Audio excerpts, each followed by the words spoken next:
धीअ बस लठड़ी खणी पंसार लाइ निकितुसि त सही, पर मूंसां त वेल थी वियो।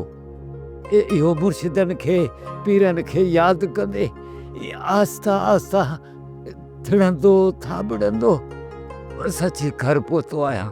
बाबा तोखे त ख़बर आहे त तुंहिंजो हॾु मस जुड़ियो आहे, वरी बि अजाए पंध खां छो नथो मुड़ी? माफ़ कर धीअ, वरी अहिड़ी खता कोन कंदुसि।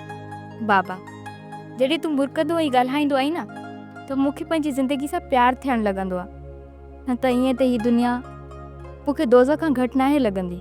धीअ हीअ ज़िंदगी बि अलाह करीम जे तरफ़ां अता थियल हिकिड़ी वॾी नेमत आहे, उन जो हर हाल में क़तुरु करणु खपे। बाक़ी इहे मुसीबतूं इहे तकलीफ़ूं इहे त ज़िंदगी में ईंदियूं रहंदियूं आहिनि। बाबा अम्मा खे मूं ॾिठो त हो, पर मूंखे हुनजे चहिरे जा नक्श यादि न आहिनि। बाबा अम्मा जे वञण खां पोइ तव्हां मूंखे अम्मा ई बाबा ॿिन्हिनि जो प्यारु ॾिनो आहे, हिन करे मूंखे तव्हांजे चहिरे में अम्मा जो चहिरो बि नज़र ईंदो आहे। धीअ मूं जॾहिं खां सोढे सां तुंहिंजे विहांव जी हाम भरी आहे न, तुंहिंजे चहिरे जो नूर वधी वियो आहे। मूंखे उमेदु आहे त इहो सोढो तोखे ख़ुशि रखंदो। अलाह कंदो मुंहिंजी दुआ थी चलो सोढे सां गॾु मुरकंदी वतनीअ। हा तव्हां ॿिन्ही जे विहांउ थियण खां पोइ मां ज़िंदगी में एतिरो मुतमिन थी वेंदुसि जो मूंखे को दर्द ग़म असर ई कोन कंदो। धीअ हाणे ॿुधाए छॾिजांइ त मूंखे मौत जो बि ख़ौफ़ कोन थींदो।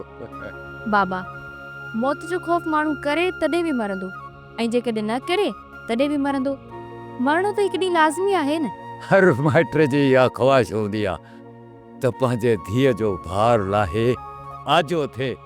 इहो तुंहिंजो भार लाहिण खां पोइ मां बि आजो थी वेंदुसि ऐं पोइ मां सुकून सां मरी सघंदुसि, पोइ को ॾुख न रहंदो।